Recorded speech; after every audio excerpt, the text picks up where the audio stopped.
Bismillahirrahmanirrahim. Assalamualaikum warahmatullahi wabarakatuh.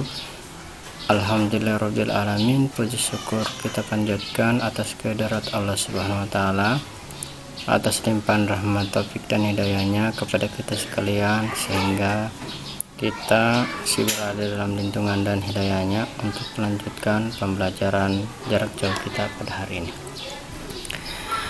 Begitu juga sebelum kita melanjutkan materi kita, marilah kita bersama-sama memanjatkan doa kepada Allah Subhanahu wa taala agar apa yang kita laksanakan pada kesempatan ini bernilai ibadah dan bermanfaat kepada kita semua. Amin. Bismillahirrahmanirrahim. Rabbi zidni ilman warzuqni fahman. Jadi materi pada hari ini adalah tentang iman kepada kitab-kitab mata pelajaran pendidikan agama Islam dan budi pekerti kelas 11 Guru Pendidikan Ali Imran, bab iman kepada kitab-kitab Allah Subhanahu wa taala. Adapun untuk kompetensi dasarnya adalah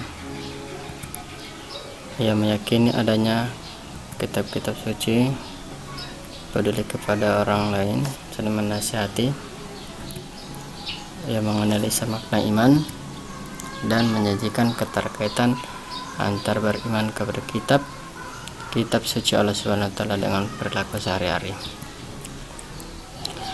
Jadi yang kita akan pelajari yaitu makna iman, makna kitab.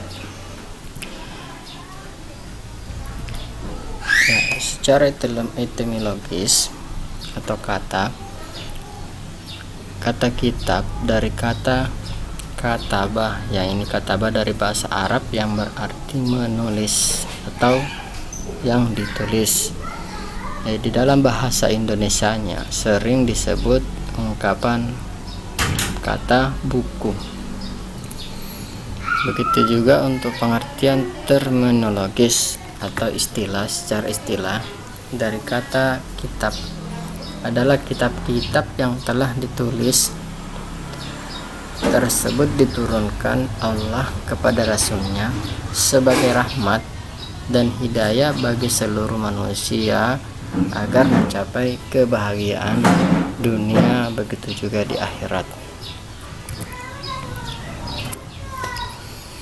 Jadi sebelum kitab suci Al-Quran, Allah Subhanahu wa taala telah menurunkan beberapa kitab suci kepada para nabi dan rasulnya. Yang disebutkan di dalam Al-Quran ada 5 kitab. Ada 5 kitab suci, 3 dalam bentuk kitab. Seperti apa?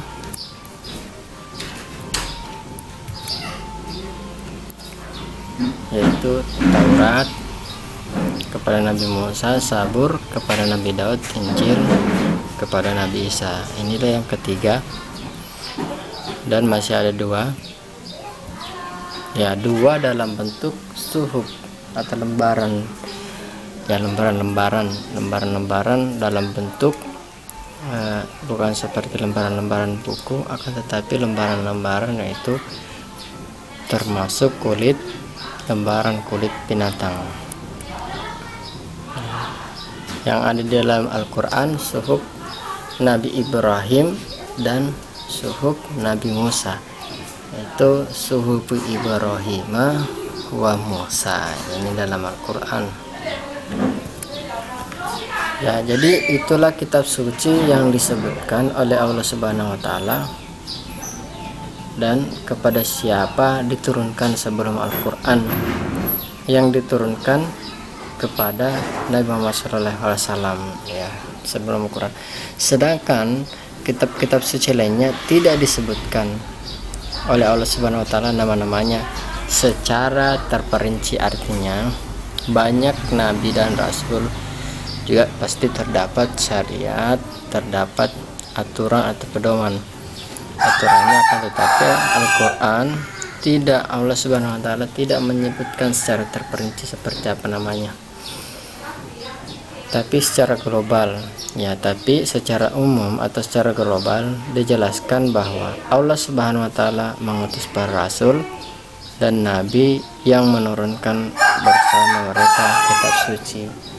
Jadi hanya disebutkan bahwa ada nabi, tentu ada syariatnya juga, tapi tidak secara terperinci menjelaskan seperti apa nama kitabnya. Ya, kitab-kitab suci yang diturunkan sebelum kitab suci Al-Quran tidaklah bersifat universal.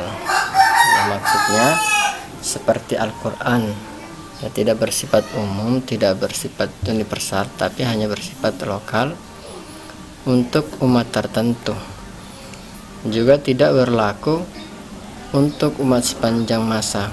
Oleh karena itu Allah Subhanahu wa taala tidak memberi jaminan terpelihara keaslian atau keberadaan kitab-kitab tersebut sepanjang zaman, sebagaimana halnya Allah Subhanahu wa taala memberikan jaminan terhadap Al-Quran.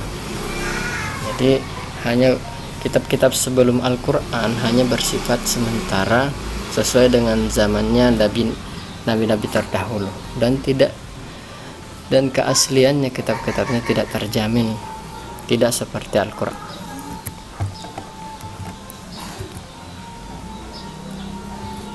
Ya, dengan mengetahui bahwa adanya kitab-kitab suci yang dibenarkan oleh Allah untuk dipedomani selama itu masih ada aturan hukum yang dibenarkan, maka kitab-kitab Allah itu masih harus terus digali dalam mencapai pembuktiannya. Jadi perlu kita imani bahwa ada kitab-kitab terdahulu dan dibenarkan oleh Allah Subhanahu wa taala yang hanya untuk sebagai pembelajaran dan tidak dipedomani seperti Al-Quran. Maka beriman kepada kitab Allah Subhanahu wa taala adalah dapat menjadi pengendalian terhadap prinsip-prinsip pembelajaran manusia untuk mengetahui sejauh mana fungsi-fungsi dari kitab-kitab itu diturunkan dan terus diperbaharui oleh Allah Subhanahu wa taala sampai pada kitab Al-Quran terakhir yang dianggap sebagai kitab yang sempurna dan komplit. Jadi dari zaman ke zaman, mulai dari Nabi Adam sampai Nabi Muhammad SAW selalu berubah, akan tetapi syariatnya tetap sama, yaitu tauhid, mengesahkan Allah. Jadi kitab-kitab sebelumnya adalah kitab-kitab syariat yang belum sempurna, artinya sesuai zamannya, maka datanglah Al-Quran yang komplit dan sempurna. Ya, itulah tadi makna dari kitab pembelajaran pada hari ini. Mudah-mudahan apa yang kita laksanakan, apa yang kita pelajari dapat bermanfaat dan mudah-mudahan bisa dipahami. Ya, lebih dan kurangnya mohon dimaafkan.